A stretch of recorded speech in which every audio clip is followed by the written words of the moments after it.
Interview matinale, première partie.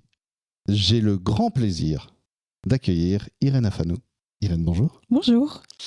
Alors Irène, tu viens nous voir aujourd'hui. Vous deviez être deux. Oui, effectivement. Laurent devait m'accompagner. Il a été retenu en fait par rapport à ses activités professionnelles. Donc il s'en excuse d'ailleurs. Et je pense qu'il reprendra rendez-vous pour venir échanger avec vous sur le plateau. Ou peut-être je viendrai. Oui, ou vous pourrez venir nous rencontrer à la distillerie. Alors on va parler, attention, l'abus d'alcool est dangereux pour la santé, à consommer avec modération et responsabilité, évidemment. Bien sûr. Là, on ne va pas parler d'alcool, on va parler, j'ai presque envie de dire, d'alchimie, de distillerie. Oui. D'un parcours qui te concerne, toi et Laurent, dans un projet, et même le parcours en soi est juste extraordinaire, et on va détailler tout ça si tu veux bien. Effectivement. Et merci à du Cœur Enréolé, d'ailleurs, qui nous réunit aujourd'hui. Exactement, tout à fait. Cœur Enréolé, donc c'est un événement premièrement sportif. Nous tenions à y participer parce que justement ça avait du sens pour nous. Autant par rapport à tout le soutien qui est apporté donc au centre de cardiologie et à toutes les personnes qui bénévoles interviennent, et nous voulions justement en tant que mécène participer à cet événement pour marquer et montrer notre motivation et apporter nos encouragements donc à cette 3e édition. 4e édition déjà. Oui, 4e édition déjà, oui, tout à fait. 4e édition. 4e édition qui a lieu à Saint-Pierre-de-Riac le 31 mai. On y sera en direct avec REM, on aura le plaisir de se rencontrer à nouveau sur le site. Oui. Le mécénat pour cette manifestation du cœur, donc autour des pathologies cardiaques, de la prévention évidemment, de l'accompagnement aussi dans les maladies et l'après. Et donc cette envie de mécéner, du cœur à l'ouvrage finalement. Totalement. Et ce cœur qui nous anime, qui nous rassemble, qui nous permet d'avancer dans des projets parfois inattendus, parfois insensés. Totalement. Voilà. Et aujourd'hui, pour résumer, ce projet qui nous réunit là, c'est toi qui rencontres Laurent, Laurent qui rencontre un projet de vie, une envie d'améliorer, de transformer son quotidien. Il est viticulteur à ce moment-là. C'est ça, exactement. Avec le château Bousquet des Fleurs. Oui, le Bosquet des Fleurs. Tout à fait. Tout à fait. Il a ses 14 hectares à force de travail. D'acharnement, de travail, de passion, de conviction, de motivation, d'énergie. C'est un homme qui, je le dirai encore et toujours, est plus que, enfin, c'est une force de la nature, si je puis dire.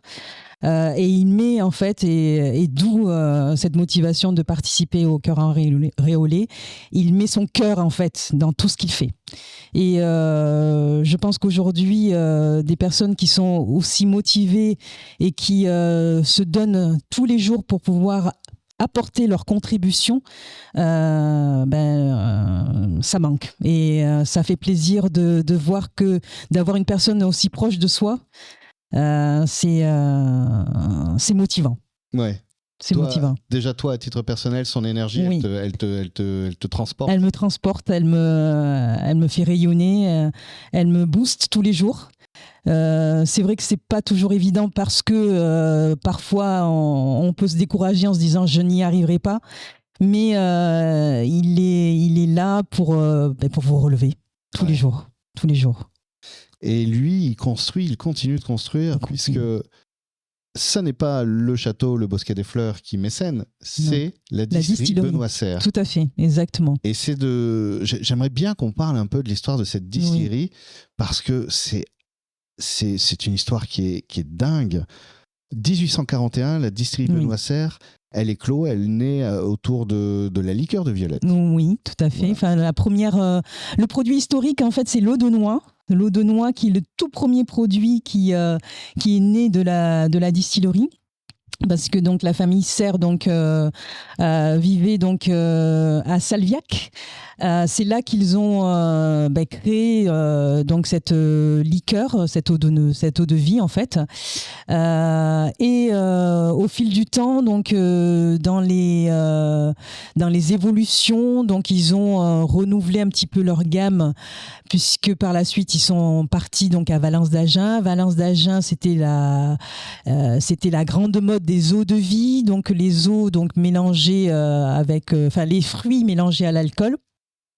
C'était la grande tendance, et c'est ce qui a permis donc à la distillerie de perdurer et de gagner en notoriété jusqu'à ce qu'ils arrivent à Toulouse. Et c'est donc effectivement de là qu'ils ont inventé la liqueur de violette, qui est aujourd'hui une référence sur Toulouse, bien sûr.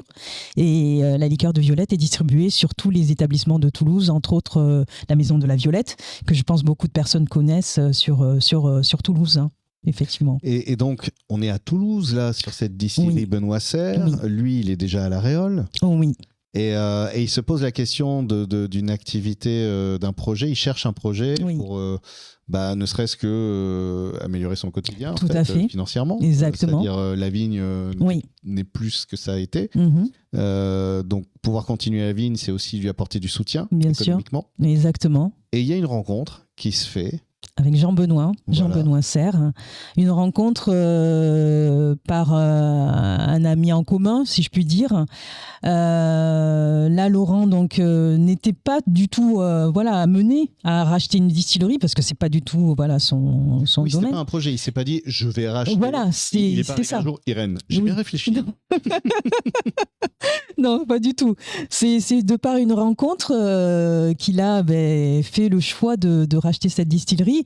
Mais ce qui a été étonnant, c'est que lorsqu'il m'en a parlé, je lui ai dit mais tu n'y connais rien au monde de la distillerie. Toi, tu viens du monde du vin, mais qu'est-ce qui te motive ? Pourquoi tu pars dans ce secteur-là alors que tout est à apprendre ? Et il m'a répondu oui, mais c'est un autodidacte en soi. Et c'est peut-être justement parce que tout est à apprendre. Et oui. Que ça l'a motivé, parce que justement c'était un nouveau challenge en fait. C'est ça. Un défi qui se lançait à nouveau. Et en plus avec cette bouteille qui surgit du passé. Oui, dans l'armoire de sa maman, puisqu'on était parti un week-end sur Montauban, hein, donc il lui a parlé donc de cette idée de racheter cette distillerie. Dans une discussion, ils en parlaient en rigolant un petit peu. Et puis sa maman a sorti cette liqueur de violette de l'armoire. Et forcément, cette liqueur de violette, c'était celle de Benoît Serre. Incroyable. Une bouteille comme ça, Benoît Serre, qui attend dans l'armoire. Oui, qui attend dans l'armoire. Depuis on ne sait pas combien de temps. Et ça a été pour lui un signe. Ah bah là, c'est incroyable. Incroyable. Et il s'est dit... On se pose la question, dis donc et tout. Fait, attends, justement. Voilà. Parce que, je veux dire, c'est pas une bouteille de cola. Hein, non, pas du tout. Voilà, effectivement. C'est pas quelque chose que tout le monde a dans son placard. Voilà, effectivement. Et il s'est dit, mais c'est un signe. Et il a rappelé Jean-Benoît, il a annoncé qu'il rachetait la distillerie. Extraordinaire. Et là, on arrive à la fin de la première partie, donc on va faire une petite pause. Et si tu veux, on va continuer à raconter cette histoire. Pour ceux qui ont envie de vous rencontrer, qui doivent prendre leur voiture déjà, et rendez-vous le 31 mai. 31 mai, sur le site de Du Cœur en Réolais. Exactement. Voilà. Où nous aurons notre petit stand. Nous accueillerons donc les coureurs en proposant quelques petites références que nous avons, telles que du soda et de la bière, pour pouvoir soutenir un petit peu les coureurs. Ce sera bien sûr à consommer avec modération, mais nous serons là pour soutenir bien sûr tous les participants de ce grand événement. Et nous, on se retrouve dans un peu moins d'une heure pour continuer à parler de ça, parce que si l'alcool est à consommer avec modération, son histoire, l'histoire des hommes et des femmes qui le fabriquent, le transportent, le font vivre, celle-là, on peut la consommer avec délectation. Tout à fait. Et on continuera à en parler dans un peu moins d'une heure. Très bien.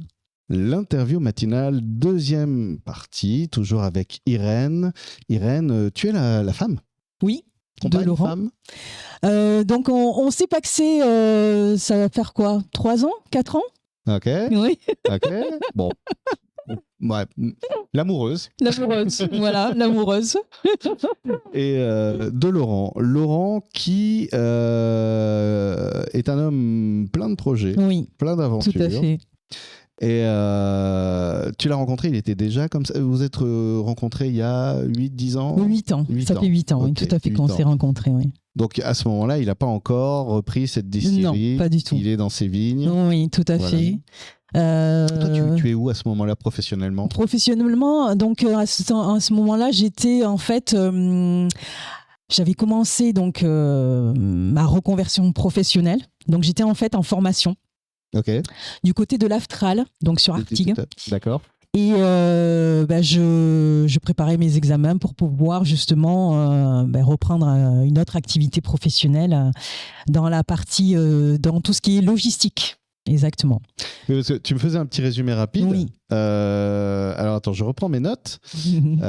Hop, je vois que tu me disais, tu as fait en fait du commerce marketing, oui, assistante comptable, puis logistique. Oui. Ça ressemble un peu à je me prépare parce que je sens que le gars que j'ai rencontré dans pas longtemps va avoir besoin de ça. Mais effectivement, quand j'en ai parlé avec ma famille, la première chose que ma sœur m'a dit, elle m'a dit, mais en fin de compte, tu es aujourd'hui responsable adjointe à la distillerie Benoît Serre et tu es super polyvalente parce que tu touches à toutes les activités, enfin tous les domaines du site, quoi. Puisque autant le côté RH, la comptabilité, le commerce, tu vas aussi visiter les clients.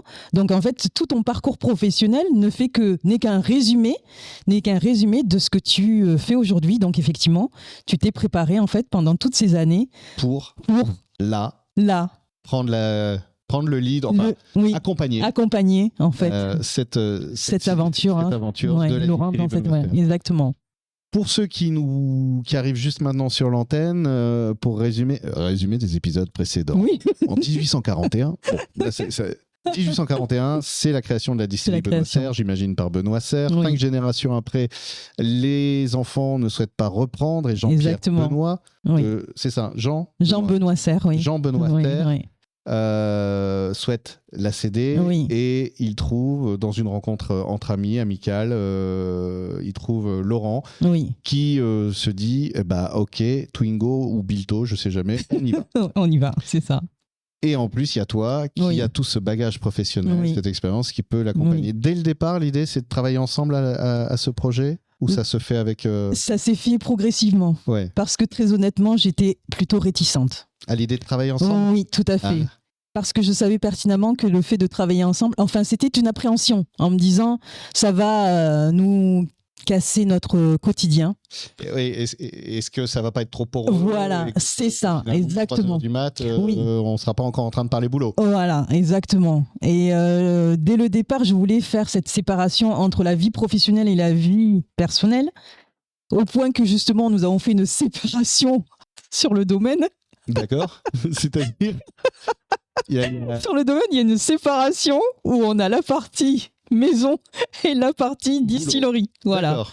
Avec une petite barrière qui sépare bien le tout. Et on sait que quand on franchit cette frontière, on est enfin dans le côté privé. Mais c'est important. Mais c'est important. Mais ce qui se passe, c'est que nous avons la salle de séminaire qui est attenante en fait à la maison. Ah, flûte. Voilà, donc en soi, on n'arrête jamais. Mais finalement, ça a l'air de plutôt bien se vivre. Oui, avec le temps, c'est vrai que j'accompagne Laurent et je vois en fait les difficultés qu'il rencontre parfois. Et je me dis non, il faut que je reste là en soutien. Parce que ce soutien, il en a besoin et que même si parfois c'est pas toujours facile, il mérite d'être aidé. Cette distillerie qui aujourd'hui est installée à La Réole, tu parles de Toulouse. Oui. Mais parce que dans la série, quand on fait des trucs, on y va. Oui. Aujourd'hui, si on sort de La Réole, tu me racontais. Exactement. Est-ce que tu peux nous projeter un peu ? Je sors de La Réole, là. Je suis parti de mon petit supermarché discount. Oui. Voilà, en sortant de La Réole, juste donc en direction de Sauveterre de Guyenne, vous avez donc une descente et une montée. Sur votre gauche, vous avez l'atelier du miel et tout au fond, vous avez donc la distillerie que vous pouvez voir illuminée en fait la nuit, qui représente pour moi comme une sorte de phare pour toutes les personnes qui recherchent un point d'ancrage sur l'aréole. Il y a ce phare-là qui est là. Qui dit ici. Oui. Ici, on distille. Ici, on distille, oui. Voilà. Qu'est-ce qu'on distille ? Alors ça... Et c'était une volonté d'aller à l'aréole ou... Eh bien, en fait, c'est une volonté de venir à l'aréole. Pourquoi ? Parce que Laurent donc, a son domaine viticole. Et ça avait tout son sens, justement, de déménager la distillerie sur l'aréole parce qu'il y avait déjà donc, toutes les fondations, tous les équipements, tout ce qu'il fallait pour accueillir cette distillerie, puisqu'elle est aujourd'hui dans un vieux séchoir à tabac. Ouais. Donc ça a été aménagé de sorte à ce que ça puisse accueillir cette distillerie. Et ce qu'il faut savoir aussi, c'est qu'on a une chance d'avoir pu rénover ces vieux alambics qui datent de 1940. Vieux alambics qu'une seule société, une entreprise familiale a bien accepté de rénover. C'est une entreprise familiale, un père et son fils, des chaudronniers donc de Charente, qui sont les seuls à avoir accepté de rénover donc ces vieux alambics. Un savoir-faire. Oui, tout à fait, de père en fils. Ouais. Et personne d'autre n'avait voulu le faire, ou du moins nous inciter à racheter d'autres. À Bain-Marie, des vieux alambics à Bain-Marie qui ont été rénovés et qui fonctionnent surtout. Parce que vous pouvez trouver des alambics qui sont en décoration ou en représentation, mais ceux-là fonctionnent. On les utilise au quotidien pour produire, tout à fait. Tout à fait. Et ceux qui d'ailleurs ont envie de voir, il y a un site internet qui existe, Benoît-Serre, donc se2res.com. Tout à fait. Voilà. Que nous allons remettre à jour, bien sûr, puisqu'il y a des petites choses qui sont à corriger. D'accord. Surtout au niveau donc, des photos, par exemple. On va renouveler les photos, on va renouveler la page pour tout ce qui concerne les conseils pour les cocktails, parce que ça, donc, beaucoup de personnes y sont attentives. Donc ça, on est en train de travailler dessus pour une petite refonte. Donc pendant quelques mois, on va dire 2 mois à peu près, si ce sera peut-être moins, on va faire en sorte que ce site soit des plus attractifs. Donc tout ça, voilà, c'est en refondation, tout à fait. Transformation. Exactement. Et pour ceux qui cherchent la lumière dans la nuit, voilà, en sortant de l'aréole à gauche, en direction de Sauveterre. Exactement, c'est tout à fait ça. Si vous roulez vers la terre qui sauve, vous avez un phare en attendant qui est... Oui, c'est ça. C'est le mot. Du cœur auréolé, on l'a dit déjà, on le rappelle, c'est le 31 mai, on pourra te rencontrer ainsi que Laurent, qui vous serez présent pour soutenir les coureurs pour cette manifestation. Exactement. Et autour du cœur, justement. Bien sûr, de soutenir une région aussi qui en a besoin, d'ailleurs. Oui, tout à fait. L'ancrage territorial nous tient à cœur, et le fait de participer justement en tant qu'entreprise donc, à ce genre d'événements, ça nous permet de donner notre contribution, de montrer que nous sommes présents et que tous ces événements-là qui ont pour but de pouvoir justement dynamiser en fait le territoire, eh bien on s'attache donc à y participer parce que pour nous c'est du cœur à l'ouvrage, et c'est un moyen de pouvoir donner un exemple aux autres aussi, tout simplement. Irène, merci beaucoup. Merci à vous. Et donc, pour les infos, Facebook, Internet, Benoît Serre. Oui. Pour trouver les produits à consommer avec modération. Bien sûr. On peut les trouver, on peut contacter directement. Venir directement à la distillerie nous rencontrer. Donc, moi, je pense que ça, c'est le fait d'échanger avec les gens. Je pense que ça fait toute la différence. Ouais. C'est très, très important. Plus que les réseaux sociaux, tu le disais tout à l'heure. Je pense qu'on a besoin aujourd'hui de se lier, de se connecter aux uns aux autres. Se connecter. Oui, se reconnecter en vrai. En vrai, tout à fait. Pas avec. Oui. On se fait une visio. Oui. Voilà. C'est ça, oui. L'apéro-visio, le drame du Covid. Ah, ça a été, l'apéro-visio. Mais en même temps, on a besoin d'être ensemble. On a besoin d'être ensemble. Donc, le mieux, c'est encore Il y a un numéro de téléphone, un contact? Oui, tout à fait. Vous pouvez nous joindre au 05 56 61 61 48. En nous appelant. avec grand plaisir. Vous aurez Sonia qui pourra vous répondre, notre assistante co. Bien sûr, si vous voulez échanger avec moi, vous pouvez m'appeler. Je suis disponible aussi, si je ne suis pas à la prod. Mais vous pouvez échanger avec moi et ce sera avec grand plaisir de vous rencontrer sur la distillerie et de partager avec vous tous ces moments et notre histoire surtout. Et oui. Et notre histoire. Parce que là, on a été vite. Oui, effectivement.